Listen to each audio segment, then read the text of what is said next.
திருக்குறள் சிந்தனை. நேராக இருக்கும் அம்பு கொடிய செயலை உடையது, கோணலாக இருக்கும் யாழ் இனிய இசையை உடையது. அதுபோல செயல் வகையால் எதையும் தெளிய வேண்டுமே தவிர தோற்றத்தில் ஏமாறுதல் கூடாது. தவ வேடத்துக்குள் மறைந்து கொண்டு அவ கேடுகளை செய்பவர்களை எளிதில் அறிந்து கொள்ள முடியாது.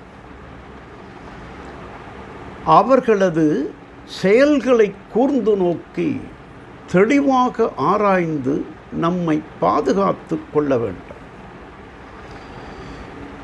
அம்பு கொடிய கொலைத்தொழிலை உடையது, யாழ் இனிய இசையை தருவது.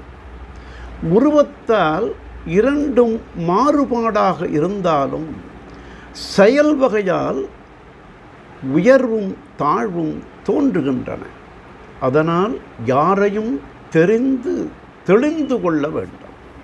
ஆகவே வெளியே பகட்டாக மினுக்கு தெரிந்தாலும் உள்ளத்தில் கயமையுடைய வஞ்சகர்களும் இருப்பார்கள். ஆதலால் அவர்களது செயல்களை கூர்ந்து நோக்கி ஆராய்ந்து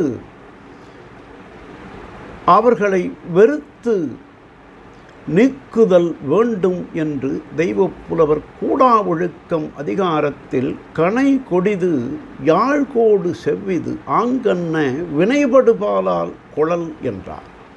நாளையும் சிந்தி.